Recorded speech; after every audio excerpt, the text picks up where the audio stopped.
இந்த போர் ஆரம்பிச்சது அமெரிக்கா தான் ஆரம்பிச்சது அப்படின்ற மாதிரி வேர்ல்டு லெவல்ல ஒரு 5.5 மாசமா கடந்த பெரிய போர் வரலாறுல பேசப்பட்டது அப்படின்னு பாத்தீங்கன்னா ஈரான், இஸ்ரேல், அமெரிக்கா இந்த 3 நாடுகளுடைய போர் தான்.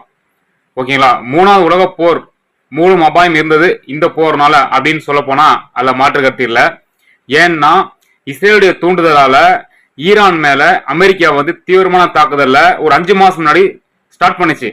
அதுல ஈரானுடைய சுப்ரீம் லீடரா இருக்கக்கூடிய அலி காமேனி இறந்தார் தாக்குதல்ல, மிசைல் அட்டாக்ல. அதே போல ஈரானுடைய யுரேனியங்களையும் அணு ஆயுத தயாரிப்புகளையும் இதெல்லாம் ஈரான் கைவிடணும் அப்படின்னு சொல்லி சில கோரிக்கையெல்லாம் ட்ரம்ப் வச்சார். ஆனா எதுவுமே எடுபடல. நடந்த போர்ல இப்போ ஃபைனலா ஒப்பந்தமாயிருக்கு, ஈரான் அமெரிக்கா போர் முடிவுக்கு வந்தது அப்படின்னு சொல்லி. இருந்தாலும் இஸ்ரேல் பாத்தீங்கன்னா லெபனான் மீது படையெடுத்து அங்க உள்ள ஆக்கிரமிப்புகள் நாங்க கையில வச்சிருக்கிறோம், நாங்க மீண்டும் தாக்குதல் சொன்னா மறுபடியும் நாங்க போருக்கு அஞ்ச மாட்டோம் அப்படின்னு சொல்லி ஈரான் ரெடியா வரிஞ்சு கட்டிட்டு இருக்கு.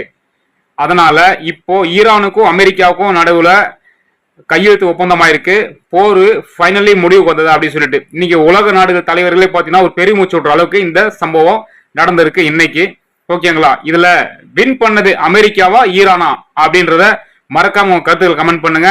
அதே போல இந்த வீடியோ ஃபர்ஸ்ட் டைம் நம்ம சேனல்ல பாக்குற மாதிரி இருந்தா கீழே உள்ள ரெட் பட்டனை சப்ஸ்கிரைப், நம்ம அடுத்தடுத்து போடக்கூடிய வீடியோக்களை கண்டிப்பா மறக்காம பார்க்க முடியும்.